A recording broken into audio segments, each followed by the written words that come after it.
Hi, I'm Pete Jacobs and I'm here to talk about how to get the most out of your performance utilizing breathing, mindset, and physical control and awareness to release tension. Those three things are linked together entirely.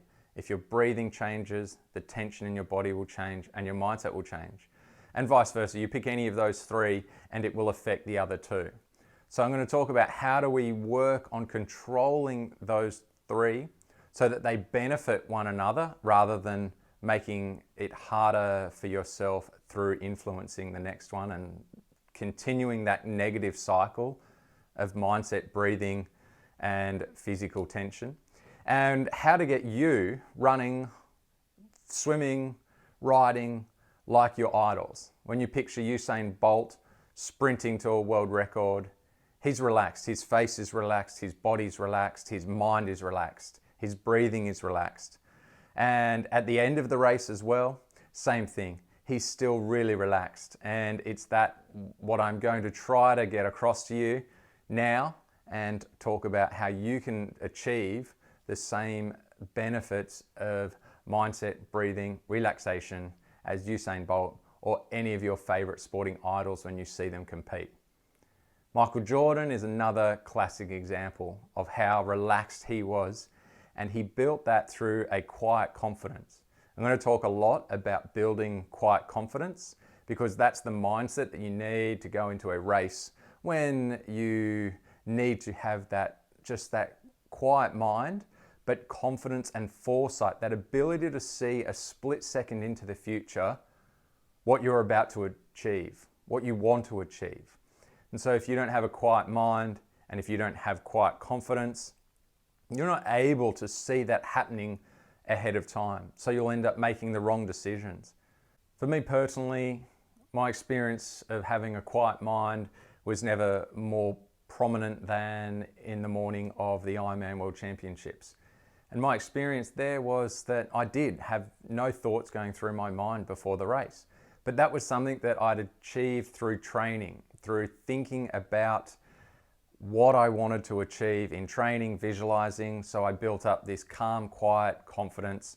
So race morning, I wasn't having fears, doubts, anxieties, or questioning anything that I'd done. I was just ready to move forward and could see things just calmly a split second ahead of when they happened. So I was lucky enough in Hawaii to get asked publicly how I felt about the race coming up.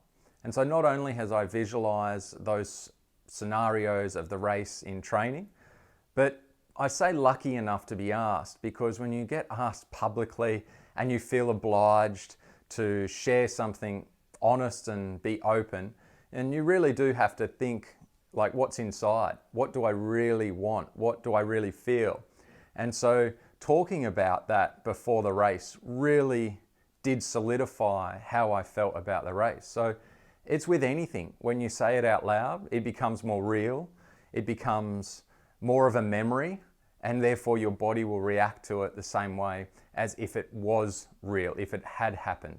So when you talk about a fear or a doubt, it makes it more real, and your mind will respond with those same tensions physically, the breathing and the mindset, and the physical tension of as if it did happen, as if it is happening now. So you want to make sure that what you say out loud is something that you want to happen, and you don't want to fill your body with memories of bad stuff happening that never ever happened and never will happen. So that's ego, everything in the past or anything in the future that doesn't actually exist. The difference is that quiet confidence is about seeing things as they are happening, but just ahead of time. So imagine Michael Jordan when he took all those shots that he took. I mean, once he was asked, do you think about what would happen if you missed that shot? And he said, why would I think about missing a shot I haven't taken yet? And it's a classic line from an absolute peak performer, one of the best of, the century in a sport, comparable to Usain Bolt in his sport. And they were so calm and relaxed with quiet confidence that their bodies could see what they wanted to do a split second ahead of it, and then they achieved it. So being able to have that quiet mind that allows that ability, that confidence to see what you're about to do before you do it. So how do we practice this state of being in the zone or flow state where we're really right on the brink and having to really force ourselves to relax and overcome such pain and discomfort, which really we can't hit in training, not very often anyway.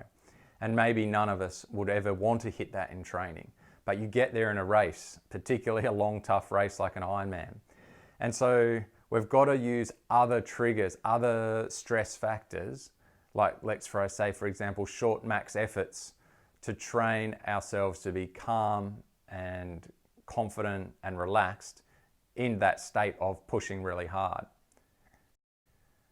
To describe this flow state, the zone, I would say that it is when we are pushing so hard, when we're demanding so much effort from our body that the pain and discomfort and fatigue is so great that an equal or greater amount of mental effort is needed to quiet our mind. The silence that we need to instill in our mind and body to overcome that high level of pain and discomfort is so great that it just feels like euphoria. It's like enlightenment, and there's nothing else quite like it. And yet, like I say, you cannot get to that state often in your life. So we need to practice it at a lower level, but still something that is not easy to do. It's something that people find very difficult to do for many different reasons. And I'm going to chat about that now. So for a lot of people, training session can be quite a daunting task. Let's say you're not a good swimmer and you're in a swim squad with lots of people. You're there with a coach watching, you're there with other people there watching, you're trying to make a time cycle. Your mind is so busy on whether you're making the time or whether you're dropping off the person's feet or you're trying to stay on the other person's feet that you have no time to think about what's my breath doing, what's my stroke doing, and my mind is just trying to say this is really hard and I need to work harder to keep up. So that's an example of how not to train when you want to train your body to have a practiced quiet confidence that will calm your body. So we have to do the opposite, and it's not instinctual for anybody to do this because of a few factors. One of those factors is the pressure of the peer pressure, the society, what the culture thinks is normal. And so, for example, if you're off doing a sprint, you're about to push off the wall and you're meant to be doing a really hard effort and you're competing against other people, and your mind tells you, okay, I'm about to do a hard effort, so I need to tense up and I need to tell myself that this is going to be really hard, and I need to tell myself it's going to be difficult, and I need to create tension in my muscles to create more power. And all of this is completely false for starters. It's not the correct way to achieve power. It's not the correct way to build a confident mindset. So let's say the opposite would be that you don't change anything emotionally. The same thoughts you have of nothing sitting at the traffic lights in the car are the same thoughts that you have when you're about to do a sprint and a hard effort. There's no thought, there's no change in emotional response, because what you're doing with your body has nothing to do with what your mind is telling you. Your mind does not need to tell you you're about to do a hard effort. Your mind does not tell you you need to tense up and shorten your breath in preparation or increase your anxiety levels and changing your nervous system over to sympathetic nervous system and fight and flight response. No. I mean, if you watch Usain Bolt, if you watch a fighter, a boxer, you see how relaxed they are when he throws a punch. They're so relaxed that they know that if they tense up before they throw it, there's nowhere near the speed, accuracy, or power. And yet people do it every single day in training. We'll be tensing up for a hard effort and we'll be telling ourselves that this is going to be a hard effort. But we look at the best sports performers in the world and think, why are they so great? And the reason is because they've learnt to control their anxieties and doubts. They've learned to control their ego, and they do not respond emotionally to a different output in effort. So you can watch Roger Federer. I mean, we all can picture him walking around the court after a point, a good point or a bad point.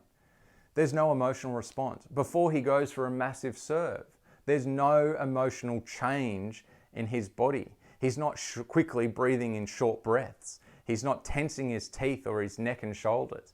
Everything is calm and relaxed. And I'm telling you that you can do this. It just takes effort, and it takes the ability to get rid of ego. And a big part of that is coming from other people, as I started saying before. So imagine you're about to do this effort and you don't tense up and say to your partner next to you, oh, you know, this is going to be really tough, or I'm getting tired. So as soon as you say those things out loud, it makes it more real. Your body does feel fatigued and tense. But if you don't acknowledge what you've been doing, if you acknowledge nothing except what exists in this present moment, and you put on a quiet, confident mindset, and you stand with good posture, your body changes. The energy changes in your body. The tension, the breathing, all of that just instantly. But it's not the normal. Imagine finishing the effort and quickly controlling your breathing, breathing through your nose, not panting, not reaching for a Gatorade, not saying, my God, that was hard, and all of those other things that we've become expected of us after a hard effort. But none of that exists in our muscles. Our muscles are not the things that are telling us how hard something is. Our muscles have nothing to do with the response in our brain. And the brain, however, has everything to do with the response in the muscles and the breath. So if you finish a sprint and you're panting in and out of your mouth, and you continue this panting on for quite a long time, and you can feel your heart rate really high, and you just keep going with that short, fast breath, then you're feeding into that anxiety of, that was a hard effort, I'm really out of breath, and you'll continue to breathe hard. Your heart rate will continue to stay high. Your nervous system will continue to be more elevated in sympathetic flight or flight response. And yet if you actually control your breathing, breathe through the nose as soon as possible. So as soon as you have controlled enough of the effort that you can get back to nose breathing, then you'll find that your mind starts to quieten as well. And also your tension starts to release and your heart rate starts to come down, and you can stop thinking about how hard the effort just was. But again, that's not the normal that people expect you to do after an effort. They expect you to look tired. They expect you to walk around hunched over for the next hour after a hard session and be crying out for more, sweet tasting foods because you're so tired, as if the food is somehow going to change the muscles and make the muscles feel better, and therefore the muscles will make the brain feel better, when none of that can happen. It doesn't work in that direction. It works from the mindset being relaxed, confident, calm, as if nothing's happened. And trust me, I've been in some really tough places years and years ago, after really long, tough bike sessions on really hot days, come in and be craving, oh my God, look in the fridge, I need something, I'm about to just pass out. I wasn't as fat adapted as I am now. And so I was having those moments of, wow, I'm low blood sugar, let's get in some sugar, and I needed it. But I had learned at that point that that was just a response from my brain, experiencing a slightly lower blood sugar, but not at any dangerous level. And the best thing that I could do was to ignore that response from the brain and calm myself down. And I did. And it's amazing. I remember being in the shower thinking, my God, I've just ridden for 5 hours and half-hour run, and that was so tough, and so I'm so tired. And I thought, who the hell am I talking to? I'm telling that to my muscles. There's no one else here. And so I quieted my mind and stood up tall and got rid of ego. And it's not an easy thing to do, because you want to tell yourself that you've just done something really tough. You want to tell yourself that that was really hard. But you have to, if you quiet your mind, suddenly, bam, you feel great. There's nothing wrong with you. And I'll never forget that experience of being that level of anxiety, that level of feeling fatigue disappear in a second, because I realized that I didn't need to be telling myself that, and it didn't have anything to do with how my body actually felt. That was just my brain telling my body. It becomes challenging because you can no longer sit around telling yourself or telling your friends about how hard the session was and how tired you are and all of these other factors that are influencing how you feel in that second, how you're sitting in the chair, how you're standing. People expect you to look tired, and yet if you walk around as if nothing's happened, as if you're perfectly fine. I'm now doing some hot Pilates and hot Bikram and hot bar, and they're basically indoor aerobics classes in a 33 to 40 degree room. And it's fantastic to control my breathing through my nose while everybody else is panting and puffing. And then even in the breaks, the recovery time for these people that are panting is so much longer because they are allowing their brain to keep this up. And I'll do the hard effort and my heart rate will be maxing out for that 10-second effort we just did. But I'll still be nose breathing and calmly pick up my water bottle, calmly take a sip, and calmly stand there waiting for the next thing as I recover. And I do get that feeling of, wow, I know I look so different to everybody.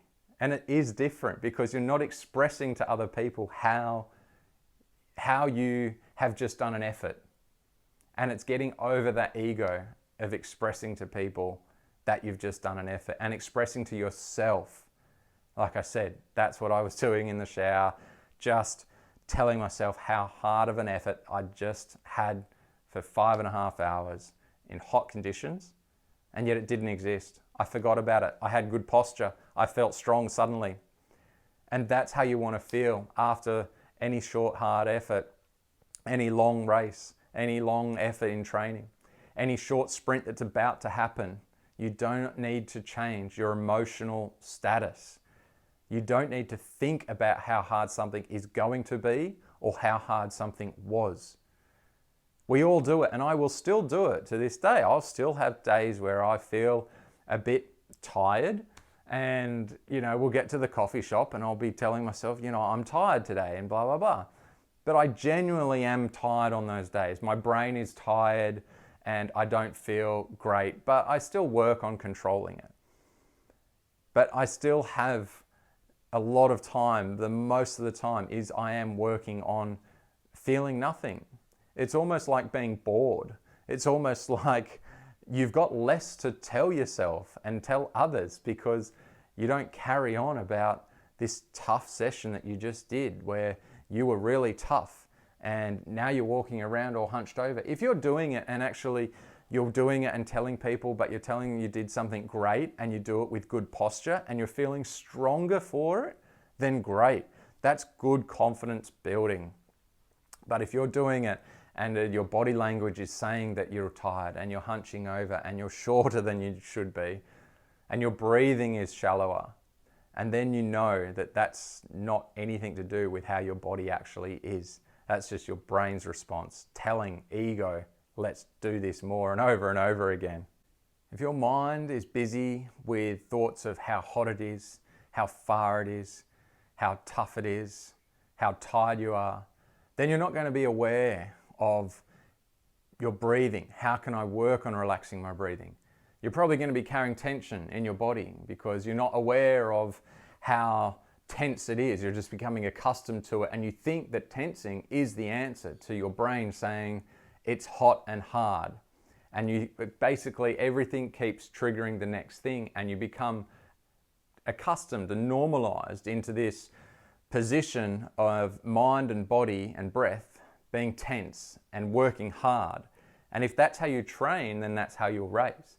So if you're always in training telling yourself, it feels so hard, it feels so tough, and I'm about to do a tough effort, so I'm going to tense up even before I start, then you're going to end up training your body to do that in a race.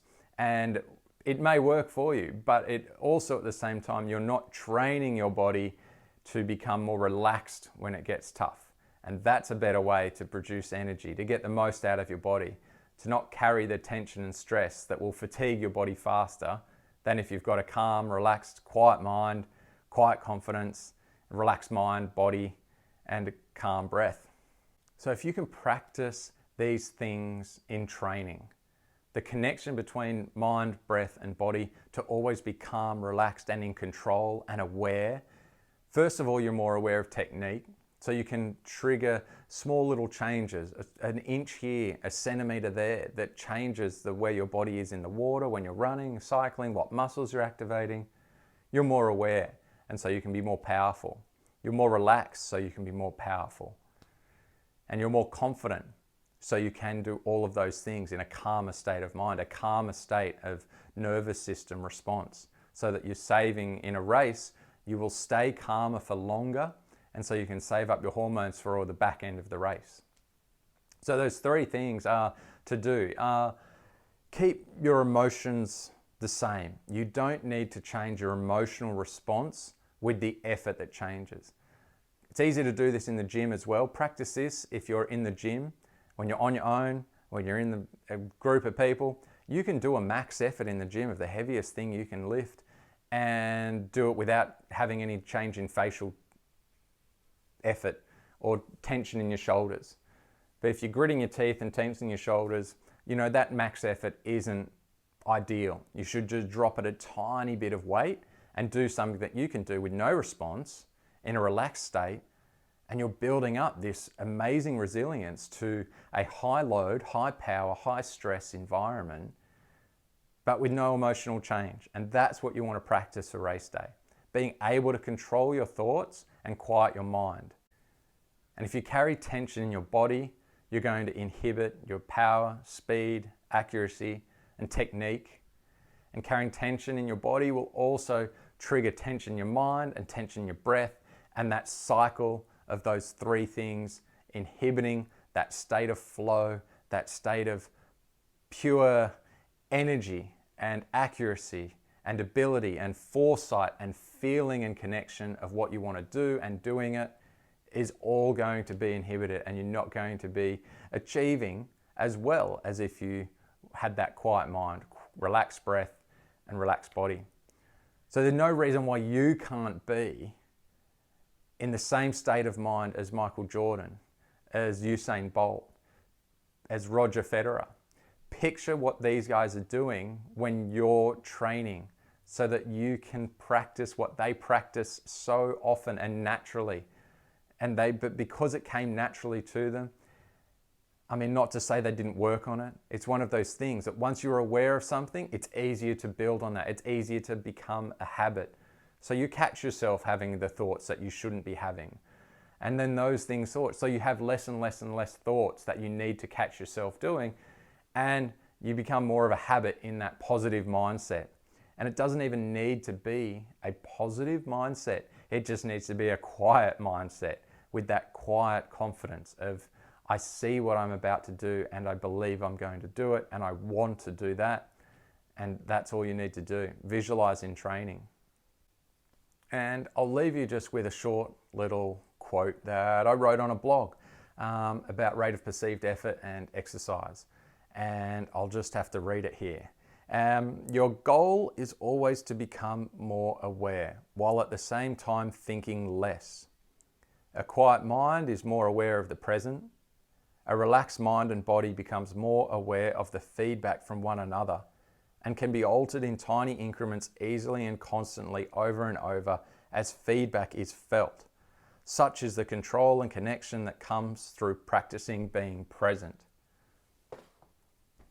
So that basically means that you will be able to get more benefit from that time spent training when you spend that time with a quiet mind, because you will feel the feedback. You'll be able to make those small changes and feel and notice what's happening. It's very difficult to replicate something like a swim stroke or a tennis shot and say, okay, well, I changed this one thing and it did go better or it went worse. If your mind is busy, I mean, you can't control that then. If your mind was thinking about several different things while you were also trying to think of changing one little thing, then that's affected the outcome. So control the brain, control the breath, relax the body, and then you'll be able to change those small little incremental things and get the feedback and feel the difference. You'll be able to see the difference in time, power, accuracy. So I hope this has helped a little bit of how you can work hard, how you can be the odd one out, how you can walk around after a session with a great posture and a calm mind and breathing through the nose and look as fresh as a daisy as if you've done nothing. And people will start to say, oh, you're just not pushing hard. Well, don't worry about what people are saying. Let ego go. And you know that you're pushing hard. You just don't need to talk about it in your mind or out loud, unless it is something that's going to build your confidence. So hopefully you've got a few tricks of how to quash down a little bit of worries, doubts, fears, and build that confidence that will give you that quiet mind and that foresight to achieve what you want to achieve. Thanks for listening, and please give me any feedback you'd like. Hit me up with some questions and follow us on YouTube, Twitter, Instagram, Facebook, anywhere that you like. So thanks for watching.